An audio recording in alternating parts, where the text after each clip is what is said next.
Candlelight. Crystal. Silence.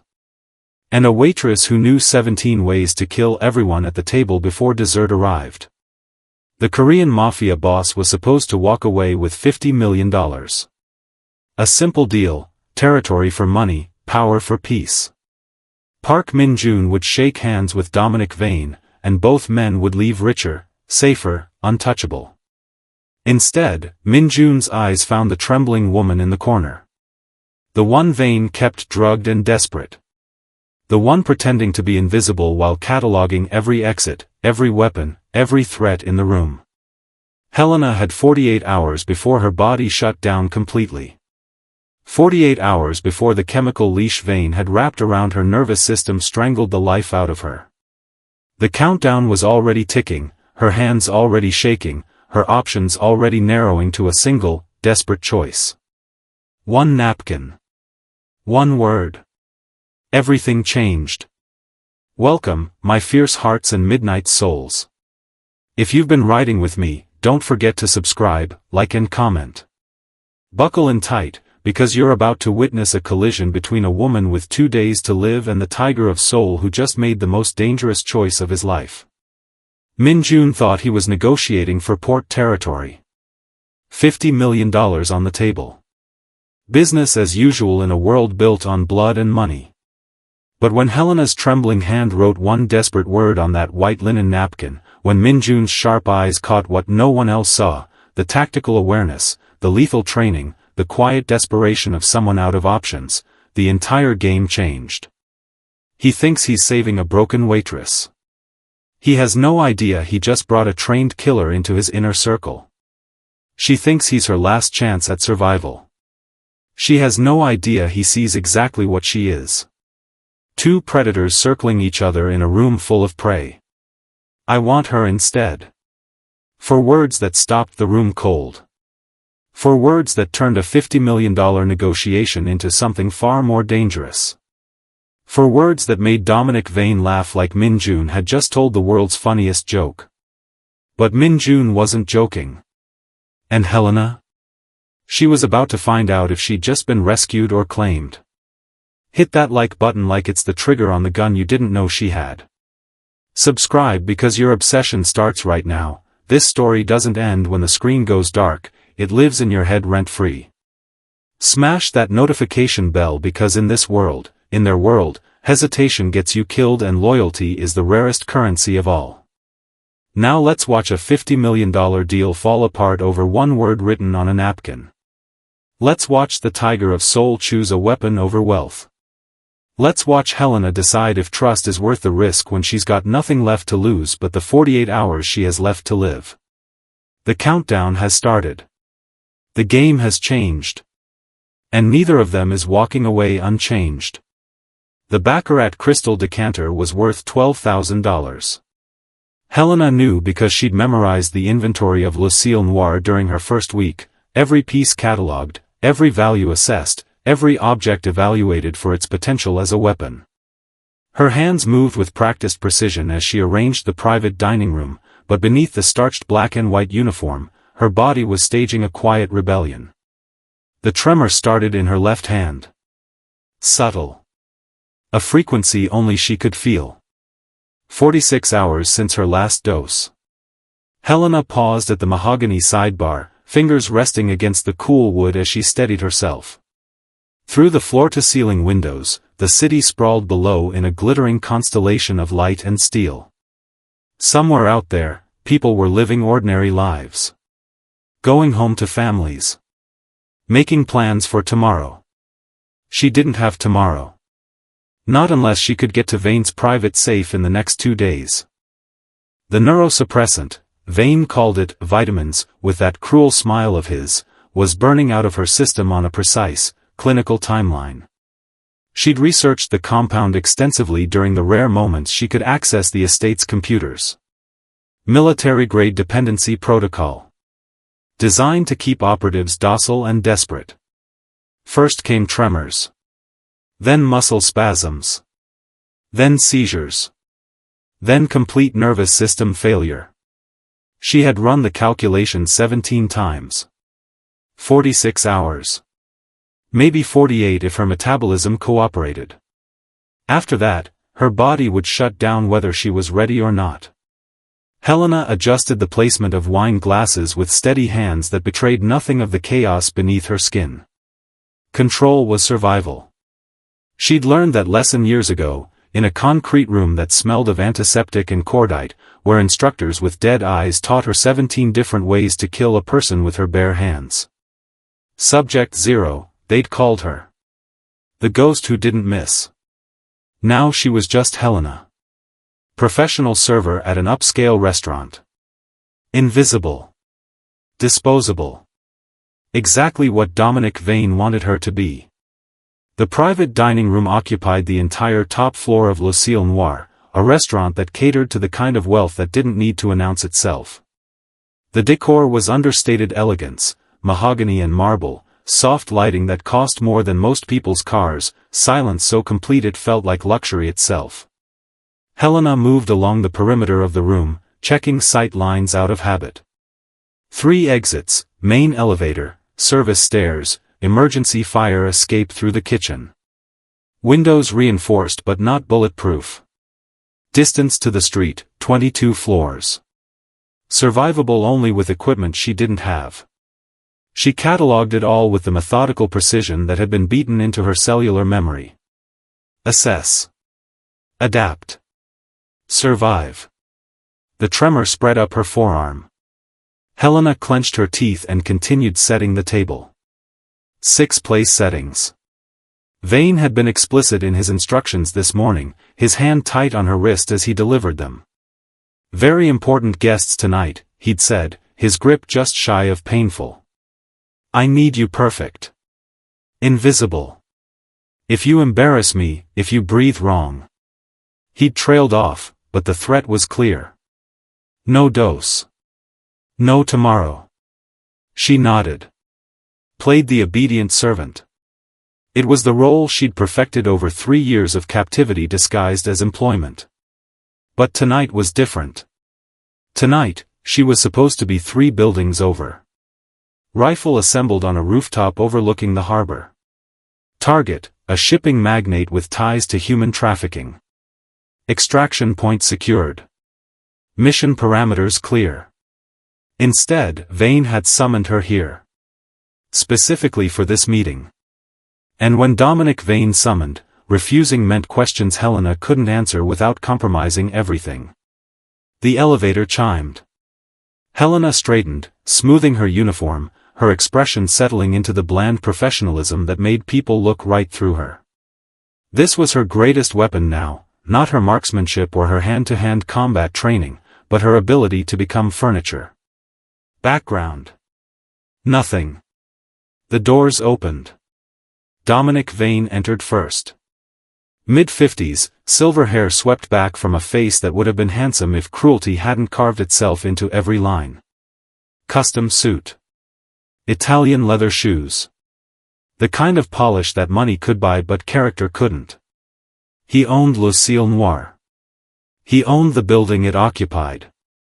He owned the politicians who looked the other way when his shipments came through the harbor at 3 a.m. And he thought he owned Helena. Behind him came Marcus Webb, his head of security. Bull-necked, mean-eyed, the kind of man who enjoyed causing pain. He'd tried to corner Helena in the wine cellar once. She'd broken 2 of his fingers before Vane intervened. Not to protect her, but to protect his investment. Webb had hated her ever since. Then Choi Sung-ho. Middle-aged, formal, impeccably dressed in a charcoal suit. Vane's business associate and Helena suspected his connection to the Korean syndicates operating on the West Coast. Sung-ho's eyes swept the room with professional assessment before dismissing her as irrelevant. Helena's pulse remained steady. She'd been trained to control her body's betrayal responses. Fear was chemical. Panic was a weakness. She was neither. Wine, Vane said without looking at her, settling into his chair at the head of the table. Helena moved to the sidebar, lifting the Chateau Margaux they'd opened specifically for tonight. $14,000 a bottle. She knew because she'd helped inventory Vane's cellar last month while planting surveillance equipment behind the vintage Bordeaux collection. Not that the surveillance had helped. Vane kept his most sensitive information in his head or in that biometric safe in his penthouse office.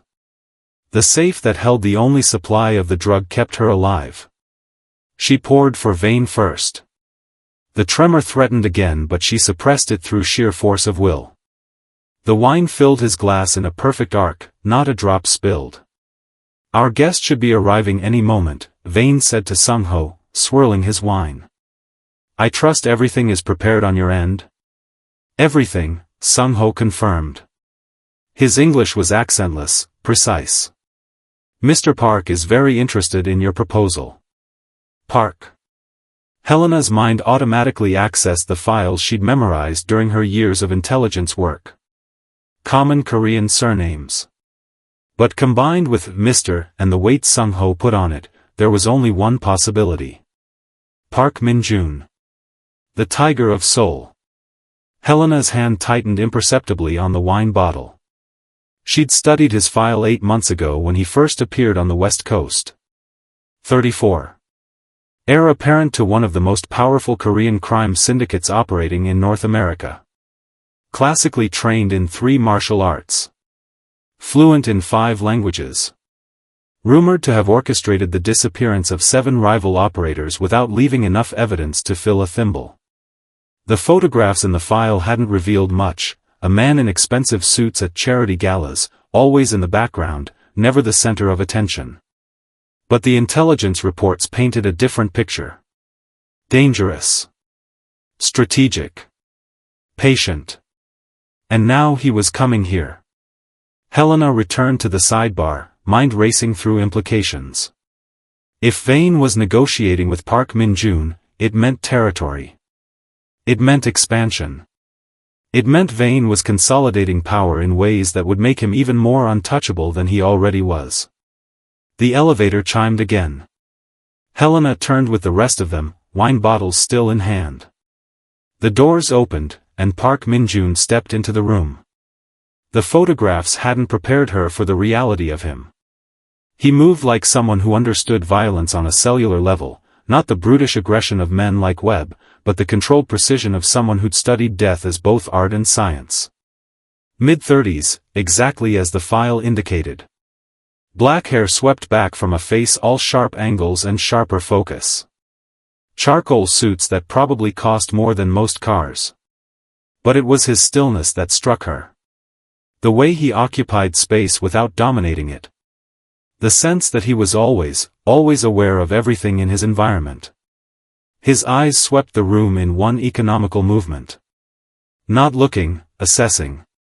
Measuring. Cataloging. Just like she did. Their gazes met for half a heartbeat. His eyes were dark, layered brown with flecks of amber that caught the candlelight. In that fractional moment, Helena felt the weight of his attention like a physical thing. Then he looked away, and she could breathe again.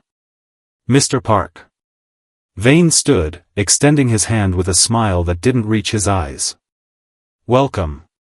Thank you for coming. Mr. Vane." Min-joon's voice was low, measured, carrying the precise diction of someone who'd learned English in boardrooms and battlefields. He shook Vane's hand with exactly the right amount of pressure, firm but not challenging. "I appreciate the invitation. Please, sit." Vane gestured to the chair directly across from him. "I believe you know Choi Sung-ho." Min-joon nodded to Sung-ho with what looked like genuine respect. They exchanged a few words in Korean, too rapid for Helena to follow completely, but she caught enough. Pleasantries. Business would wait for privacy. As Min-joon took his seat, his attention drifted to Helena again. Not the way men usually looked at her in this uniform, the dismissive glance of someone cataloging the help. This was different. Clinical. The way a sniper might assess terrain before taking position. She felt seen in a way that made her skin prickle with warning. Helena moved forward with the wine bottle, her expression carefully blank. Professional. Invisible. "Wine, sir?" she asked, her voice pitched to the perfect register of polite deference. Min-joon's eyes lifted to hers. This close, she could see the intelligence behind them. The calculation. And something else she couldn't quite identify. "Please," he said. Helena poured. The tremor threatened again, her body's rebellion timed with perfect cruelty, but she controlled it. Barely. The wine filled his glass without incident. "Thank you," Min-joon said, but he wasn't looking at the wine. He was looking at her hands. At the barely perceptible tremor she'd almost successfully hidden. Helena's pulse spiked for the first time that evening. He saw it. She didn't know how, but he saw it. She moved away quickly, returning to her position by the sidebar as Vane launched into his pitch. "The port territory," Vane said, sliding a leather folder across the table. "Full operational control. 50 million annually, minimum. All I need is your word that you'll stop interfering with my shipments through Oakland." Min-joon didn't reach for the folder. Instead, his attention tracked Helena as she moved along the wall, refilling water glasses no one was drinking. It wasn't the usual male attention. Not lust. Not curiosity. It was the gaze of someone solving a puzzle. Someone who'd noticed something that didn't fit and was methodically cataloging every discrepancy. Helena forced herself to focus on the task. Pour water. Check glasses. Be furniture. But she could feel his eyes on her like a weight. Like a targeting laser. "Your people have been careless," Min-joon said, still watching Helena.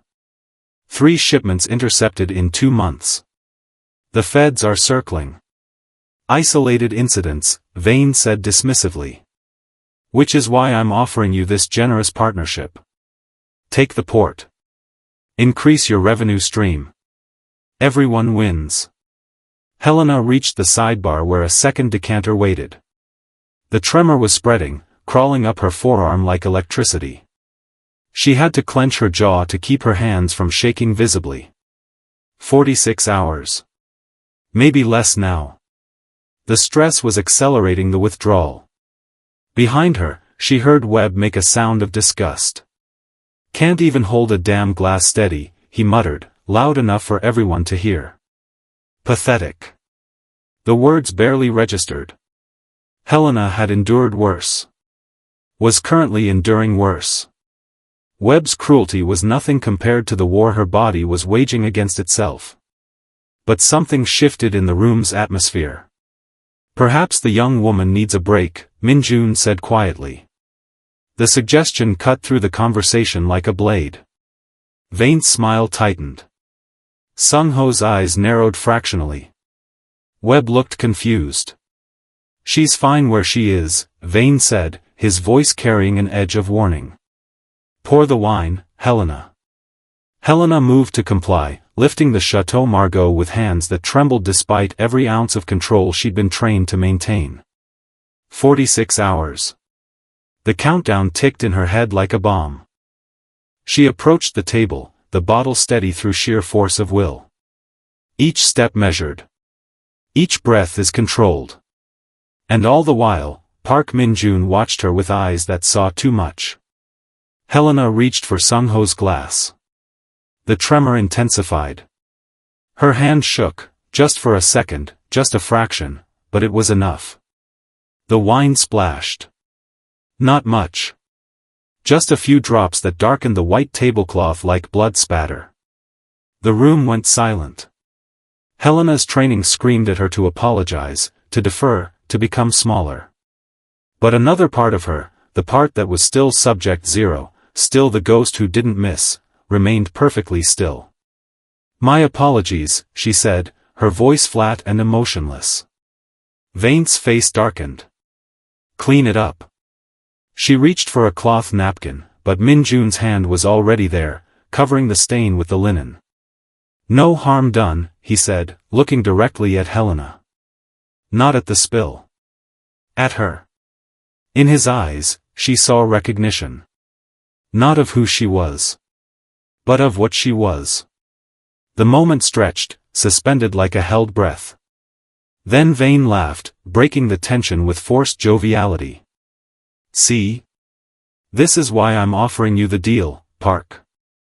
My operation runs smoothly. Even the help knows their place. But Min-joon wasn't laughing. He was still looking at Helena with that calculating gaze.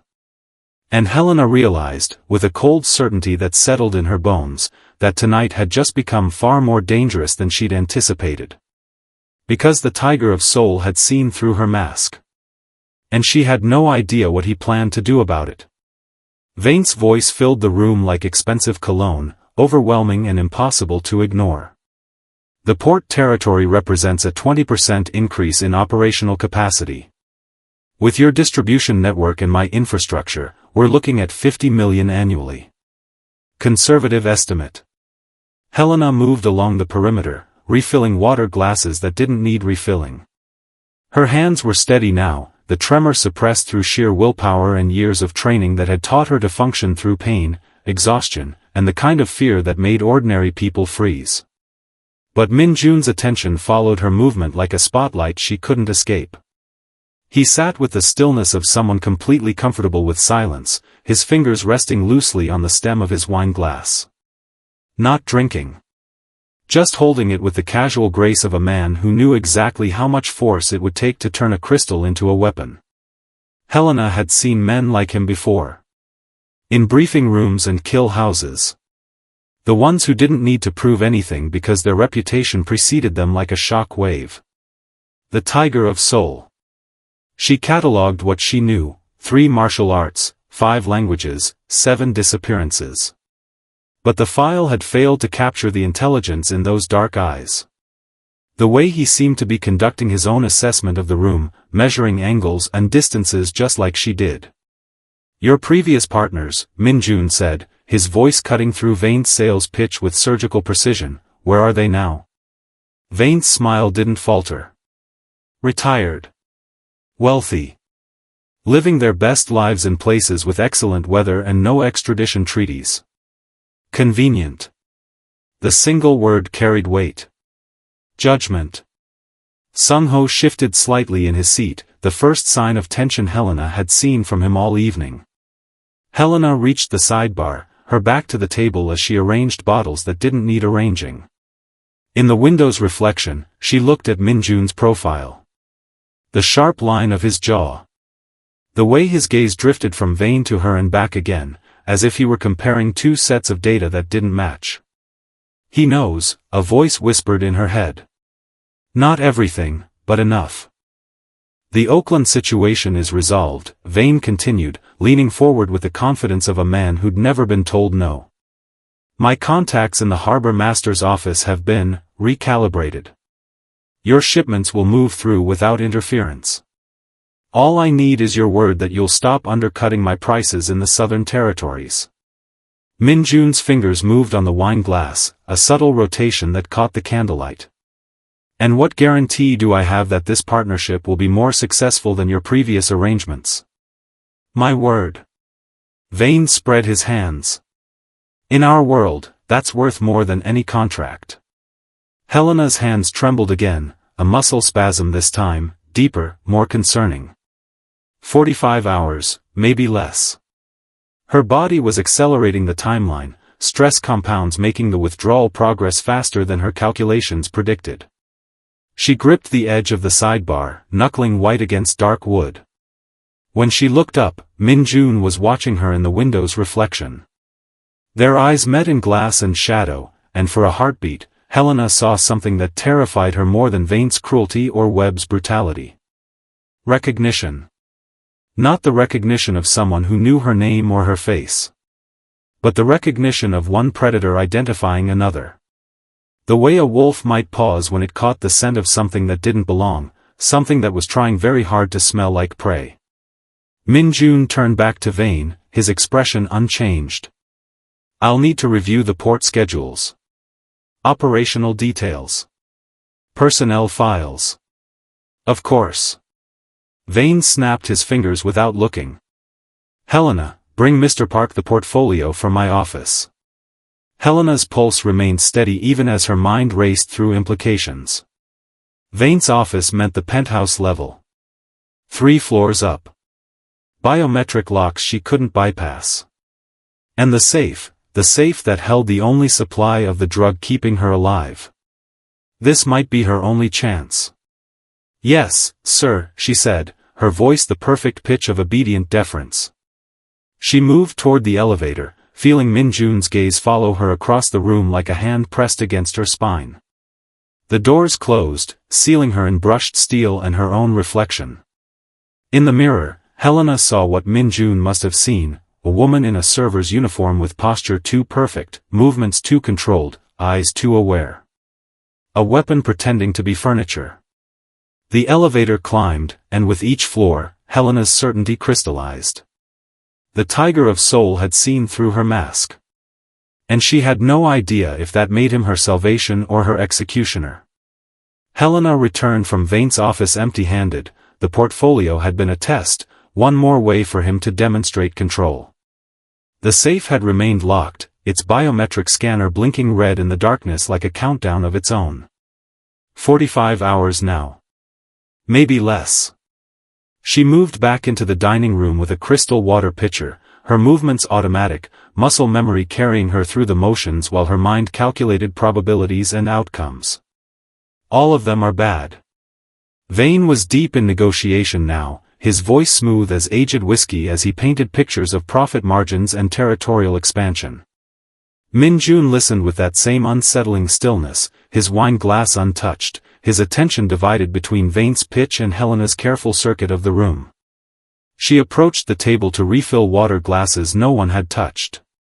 The tremor hit without warning, deeper this time, a muscle spasm that traveled from her fingertips to her elbow. The pitcher wavered. Water sloshed against the crystal but didn't spill. Years of training holding back the tide of her body's rebellion. But it was getting harder. Helena set down the pitcher with hands that wanted to shake and reached for the linen napkins folded beside each place setting. Fresh ones. Vane insisted on them being changed throughout the meal, even when unnecessary. Another display of excess. Another way to make her move through the room under watchful eyes. She approached Min-joon's seat. His hand moved before she could place the napkin, not fast, not threatening, just deliberate. His palm covered hers against the mahogany table, warm skin against her cold fingers, stopping her mid-motion. Time fractured. Helena's training screamed warnings, contact, threat assessment, 6 different ways to break his grip and disable him before Sung-ho could react. But her body remained frozen, locked in place by something that had nothing to do with physical restraint. Min-joon's eyes met hers. This close, she could see the calculations running behind them.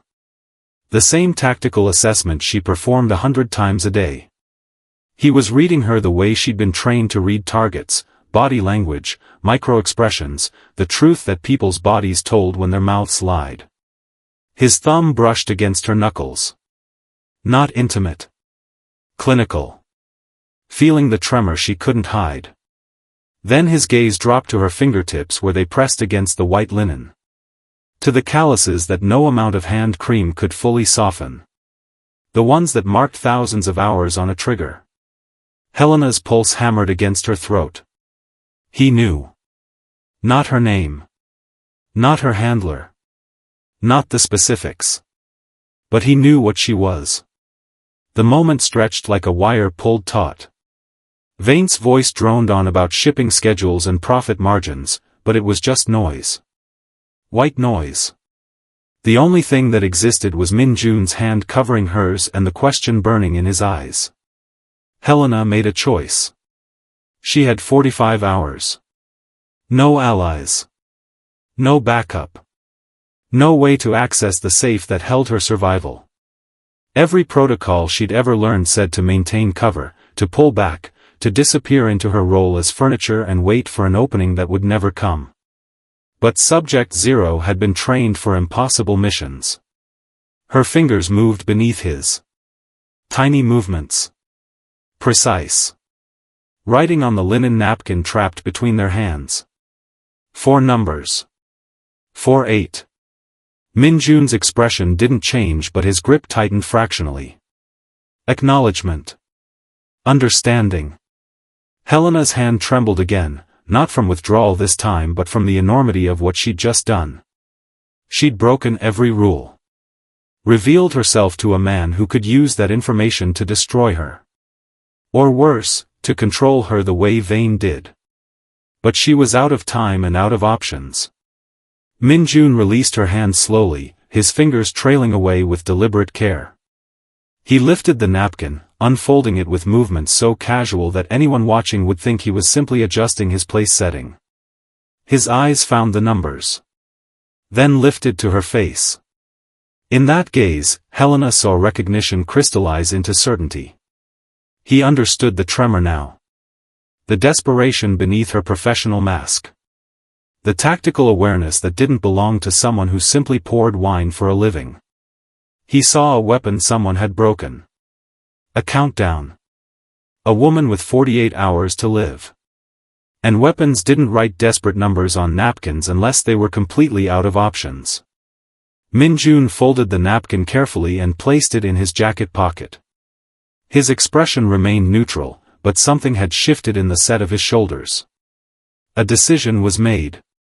Helena stepped back, her heart pounding so hard she was certain everyone in the room could hear it.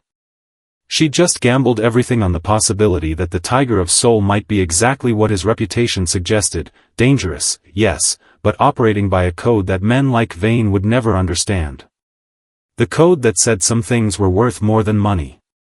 That some people deserved better than being used until they broke. Min-joon's gaze held hers for one more heartbeat. Then he turned back to Vane and said the words that would change everything. "I've reconsidered your offer." Vane's smile widened, sharp as a blade. "Excellent. I knew you'd see the value in. I don't want the territory." The words fell into the room like stones into still water. Ripples of confusion spread outward, touching everyone. Sung-ho's hand moved beneath the table, subtle, professional, the motion of someone checking that a weapon was still where it should be. Webb straightened from where he'd been leaning against the wall, his brutish face registering something that might have been alarming. Vane's smile faltered, confusion bleeding through his practiced charm. "Then what exactly are you?" Min-joon stood. The movement was unhurried, economical, but it commanded every eye in the room.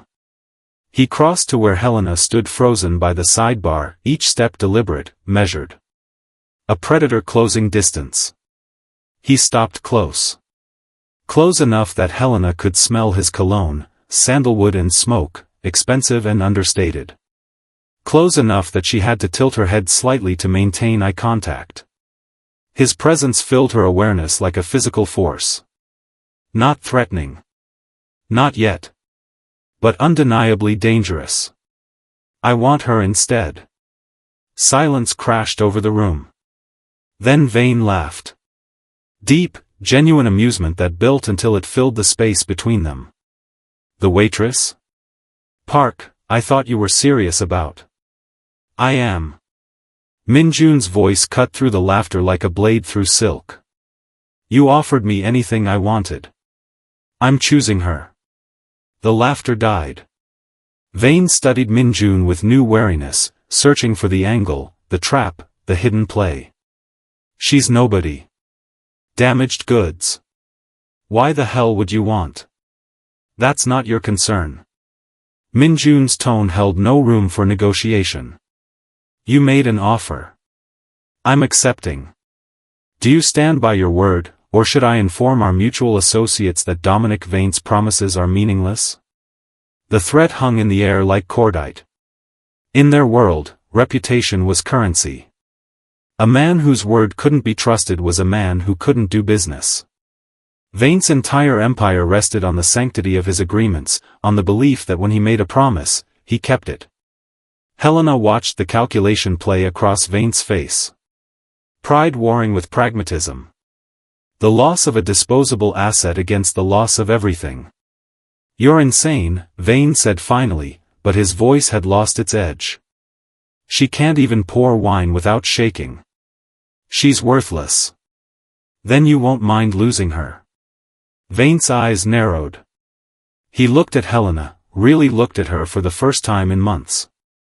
She kept her expression neutral, empty, the perfect mask of a servant who'd learned not to expect mercy. Whatever Vane saw satisfied him. He shrugged, dismissive and cruel. Take her. She's yours. His smile turned mean. Consider it a gift. Maybe you can train her to do something useful, though I doubt it. Min-joon extended his hand toward Helena. Palm up. An offer, not a command. We're leaving. Helena's mind raced through probabilities. Stay and die in 45 hours when her body gave out. Or trust a stranger who'd seen through her disguise and might be trading one captor for another. But Min-joon had folded the napkin carefully. Had pocketed it like it mattered. I had seen the numbers and understood. She placed her hand in his. His fingers closed around hers, warm, steady, nothing like Vane's cruel grip or Webb's pawing attempts. He held her hand like it was something worth protecting. One moment. Min-joon pulled out his phone with his free hand, tapped the screen with practiced efficiency. I believe in honoring agreements, even when the other party doesn't deserve it. He showed Vane the screen. 25 million. Good faith payment for your hospitality. Vane's eyes widened. He'd expected to lose Helena with nothing to show for it, punishment for his earlier dismissal. The money was unexpected. Generous, even. You're either the smartest man I've ever met or the biggest fool, Vane said, taking the phone to verify the transfer. Min-joon's smile was slightly dangerous. Time will tell. He turned, his hand still holding Helena's, and walked toward the elevator. Sung-ho rose smoothly, falling into step behind them, bodyguard mode, protective formation. Helena moved with Min-joon, hyper-aware of every eye tracking their exit. Of Webb's confusion. Of Vane's satisfied smirk, the expression of a man who thought he'd just tricked someone into taking his trash. The elevator doors closed, sealing them in brushed steel and silence. Min-joon released her hand. And Helena realized she'd just gambled everything on the possibility that the Tiger of Seoul was exactly what she'd written on that napkin. Her only hope. The elevator descended in smooth silence, the numbers ticking down like a countdown. Helena couldn't stop. Min-joon's hand remained at the small of her back, not gripping, not possessing, just there.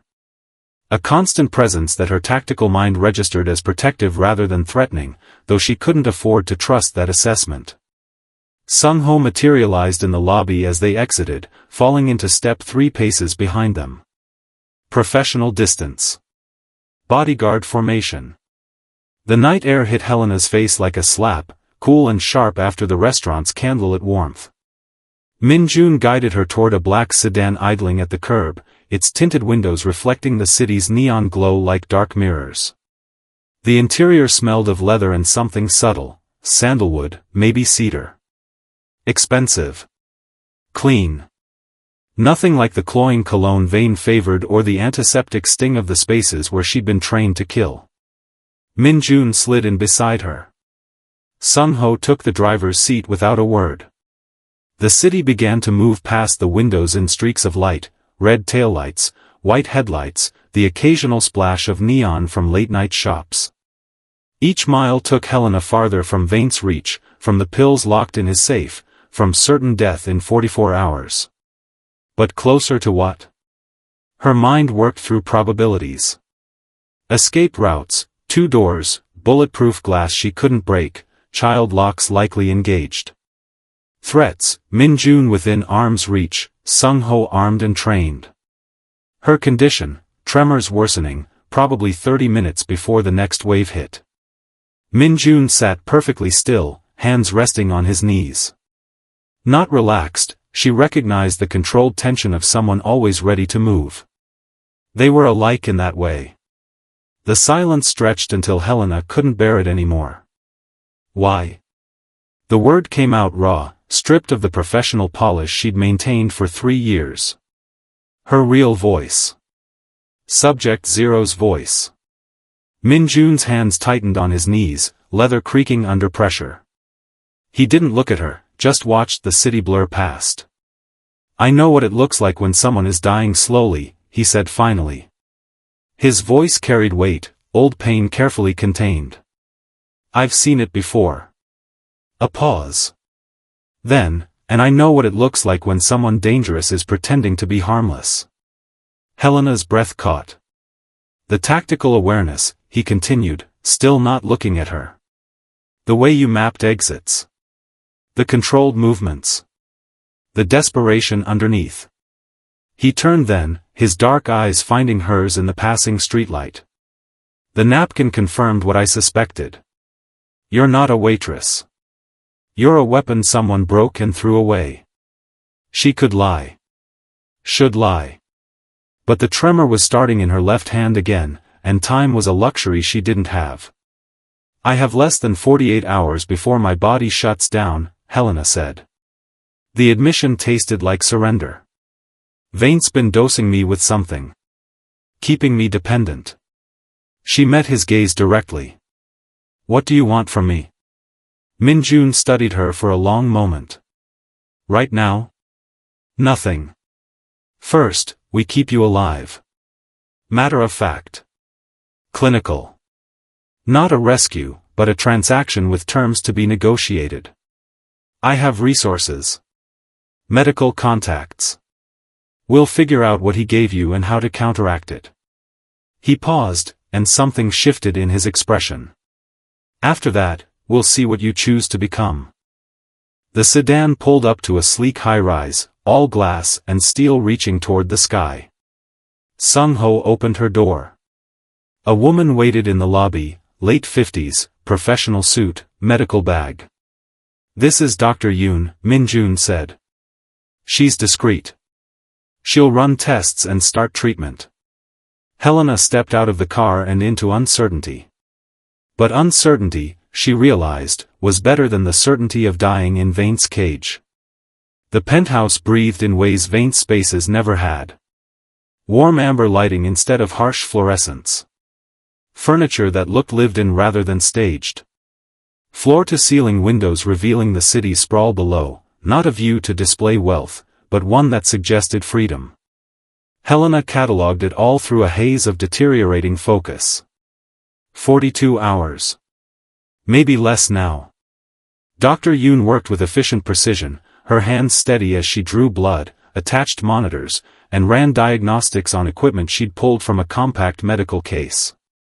An older woman, late 50s, with kind eyes that had seen enough to ask no questions. "Military-grade neurosuppressant," she said finally, her English accented but clear. "Synthetic compound designed to create dependency. Withdrawal will be severe, but survivable with proper intervention." Helena felt the word, survivable, settle over her like a blanket she'd forgotten existed. The 4 lines slipped into her arm with practiced ease. Medications followed, something for the tremors, something for the pain she'd been suppressing through sheer will. The relief was immediate but incomplete, her body still screaming for what Vane had conditioned it to need. Dr. Yoon packed her equipment. "I'll return in 6 hours to monitor progress. Call if symptoms escalate beyond manageable levels." Then she was gone, and Helena was alone with Min-joon in the guest room he'd led her to. Except he didn't leave. He settled into a chair near the bed, tablet in hand, working through what looked like financial reports. Present but not hovering. There, in a way that felt more permanent than she wanted to trust.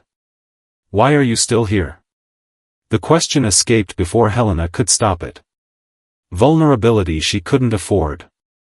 Min-joon looked up, his dark eyes steady. "Because no one should go through this alone." Simple. Direct. The weight of the statement is far heavier than the words themselves. The medications were working, dulling the edge of panic that came with withdrawal. Helena's mind cleared enough to ask the question that mattered most. "What do you want from me?" "Really?" Min-joon set down the tablet. "I want you to have a choice. Something you haven't had in a long time." He leaned forward, elbows on knees. You're too valuable for Vane to let go easily. He'll come looking. So stay here until you're strong enough to decide what happens next. Disappear. Seek revenge. Start over. Whatever you choose, I'll help. Helena tested the boundaries. And if I choose to come after you? His smile was slight but genuine. Then I'll know I made the right call. You'll become dangerous again. For the first time in 3 years, Helena felt seen. Not as Subject Zero, the weapon. Not as the disposable maid Vane had broken and discarded. But as a person with agency, with choices, with a future beyond the countdown ticking in her cells. The tremors in her hand eased. Not gone, but manageable. Proof that survival wasn't just theoretical. She'd made a choice by taking Min-joon's hand in that elevator. Now she was making another, to trust, at least for tonight. At least until she understood why a man who could have anything chose to save a woman with 42 hours to live. Dawn was breaking over the city, pale light washing away the neon, when Sung-ho entered without knocking. "Sir," he said, his voice carefully neutral. "Dominic Vane just put out a contract. $1 million for her return. Dead or alive." Helena's body tensed, preparing for threats she was too weak to counter. Min-joon's expression didn't change. "Then we make sure they understand she's under my protection now." He turned to Helena, and something in his gaze shifted, not pity, but recognition of what she'd need to become again. "Rest," he said. "Tomorrow, we will start teaching you how to fight back." The countdown continues. Subscribe, like and comment for what happens next. Thank you for watching.